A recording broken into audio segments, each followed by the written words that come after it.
Like I said, a loan number on every sheet is important, so just handwrite it out on every single sheet. You may have 50 sheets, but take the time and do that because it's an extra assurance that all the sheets of your packet are going to be there. Banks are typically so busy and so unorganized because of the busyness. They're overloaded with work. This is just an extra way to make sure that your file's handled appropriately. I recommend faxing the packet in, but also to mail it or overnight it to the loss mitigation department.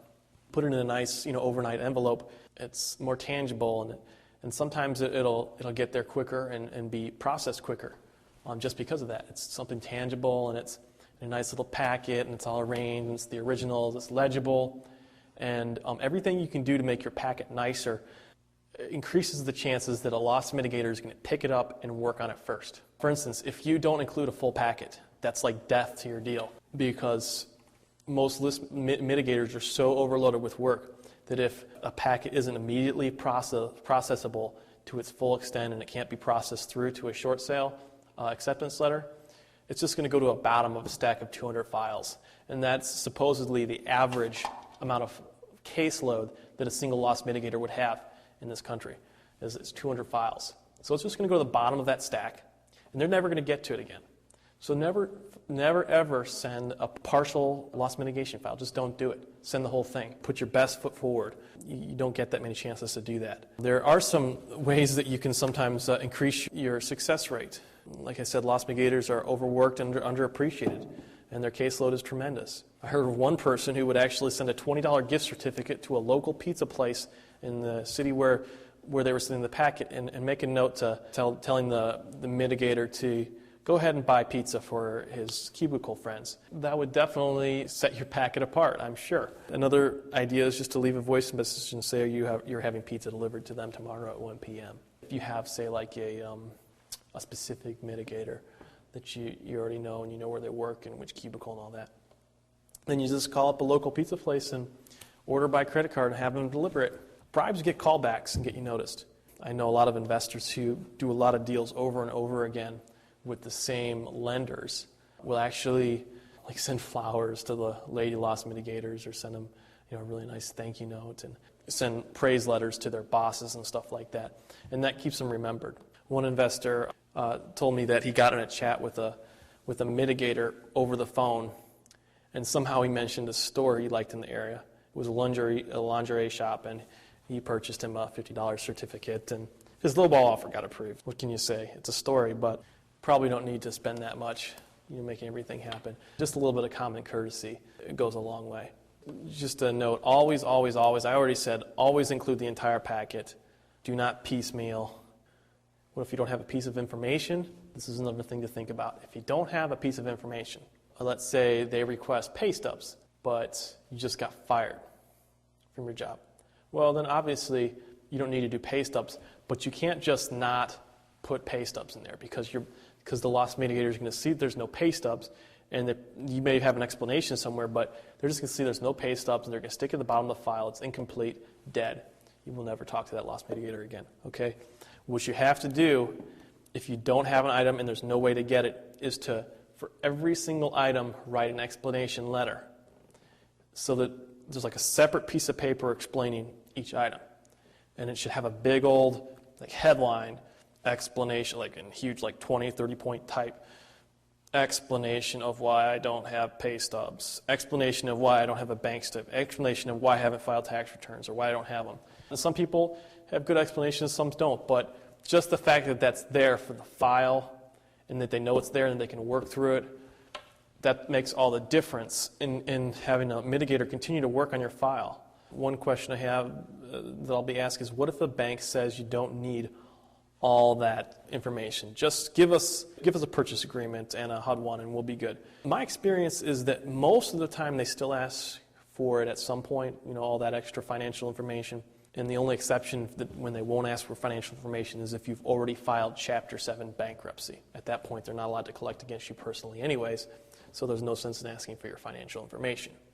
However, I recommend if they just tell you to give the purchase agreement and a HUD-1 settlement statement so we can see how much we're going to get and nothing else, I recommend at the very least collecting the other information and possibly going ahead and sending it to them anyways. That's kind of a judgment call on your part. But typically they'll go ahead and they'll be asking for you at some point or another. So at least you need to have it ready at the very least. And possibly just give it to them.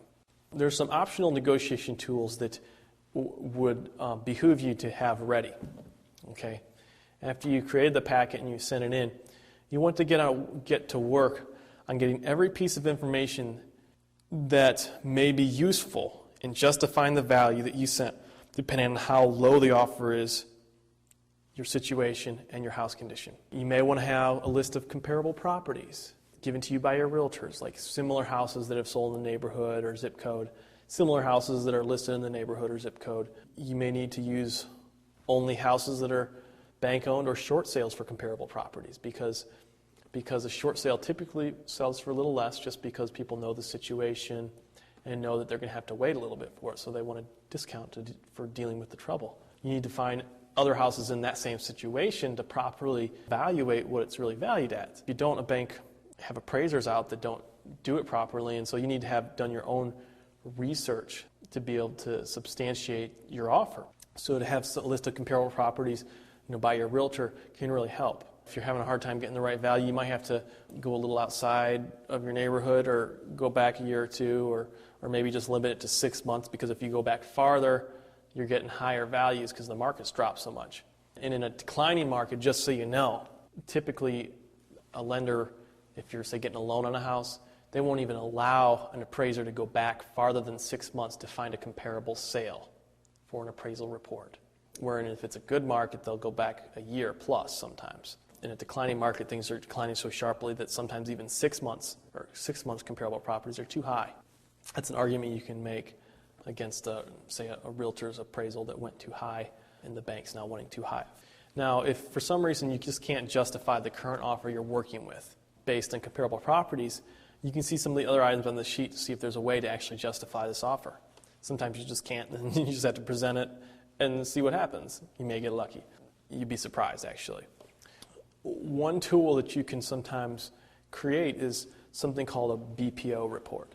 BPO stands for Broker's Price Opinion. It's what a lender requests from an agent, either when they already own a house, they want to check the value out, say if they've foreclosed already, or if they're getting ready to foreclose, and they'll send a Broker's Price Opinion agent out to evaluate your house. Well, you can always fill out your own Broker's Price Opinion, and I've included the standardized reports for the major lenders in this course. So you can go look that up. And it's just a little Word form that you can fill out with Word or Microsoft Word or OpenOffice and fill in some values based on comparable properties that your realtor sent you. I've also included a DVD that shows you how to fill out a form like this and how to request proper comparable properties from your realtor so that you can do that. Also, I mentioned that it's important to do inspections, so that inspection report is a good thing to have on hand and for you to know it so you can discuss it verbally with your lender, as well as be able to fax it in or do something to substantiate your offer. Also, inspection reports don't mean too much because they don't typically assess a value to the repairs. A way of actually assessing a value and showing how that affects the value of your property is by showing a contractor's estimate. If you're going to get a contractor's estimate and you're going to use it for negotiations in the bank, what you want to do is find the most expensive contractor that you can even think of. And it tends to be like Sears, like the big box stores, like Home Depot. They always have super expensive contractors because they're not only paying the contractor, but they're paying the big box store a premium for the referral. Contractors with big yellow page ads and huge offices and fancy cars are the best ones to look for to get you an inflated contractor's estimate. And then you can send that to the bank and say, listen, the inspector said that there's water in the basement and it needed waterproof, and our waterproofing costs $20,000, and if we don't get it at the house, it's not safe. And you can make that point that the house is not even livable when you have mold and water in it, And so they need to understand they're going to be getting back a house. It's very dangerous even to have, it's a liability to show potential buyers to if they take it back. So why not just sell it now and get rid of it? Things like that. That's the type of language you would use, and that's how you would use those contractor's estimates. You can also keep on file, like we talked about, any lower offers that are lower than the signed offer. that you're presenting. So those are actually quite good to show that, this is the best offer. There's other offers that are a lot lower. You should take this. Also, I have a spreadsheet that I've included in the forms CD called the REO spreadsheet. REO is typically the name of the department in a bank that handles bank-owned houses. It stands for real estate owned. So it's the real estate owned department. It handles all the corporate-owned homes that a bank has.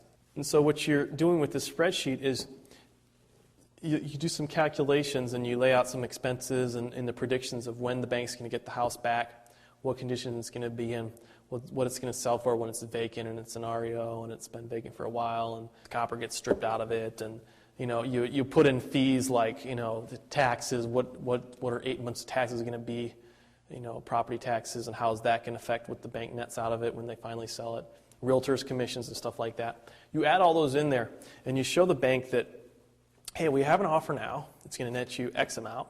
When this closes, you're going to get $200,000. And if you take this back, and it's going to sit for another 5 months till you get it, and it's going to rot, and it's going to, whatever's going to happen, and you're going to get $50,000 less if you choose to do this. And so you can make the point that for your case by just showing them how it's going to benefit them. Offering these documents that I'm listing here and sending them into the bank gives real evidence so that the loss mitigator can present them to the investor and show the investor why they need to accept the offer. Because the loss mitigator is typically not the actual decision maker. Typically, the loss mitigator's sole job is to collect the information and possibly make a recommendation. So they'll collect all the evidence of this and that. They'll show their own broker's price opinion report. But they possibly at their discretion, it depends on the bank and the situation and the investor, they could put in something you gave too, and then they can submit it and make a recommendation to the investor or whoever has the final approval, who has to make final approval. Typically, it's either an investor or possibly a higher-ranking individual at the servicing company that makes the final decision of short sale acceptance or not. I warn you that sometimes it takes a little while to put together these packets of evidence. I think the first time I ever put together a full packet, and I included comps and a bunch of other stuff and a long letter and all this stuff. The first time I ever put together a short sale packet, it actually took me 15 hours because I was working so hard at it, trying to do everything right. And I'm sure that it won't take you that long. Hopefully I've given you a simpler way of doing it.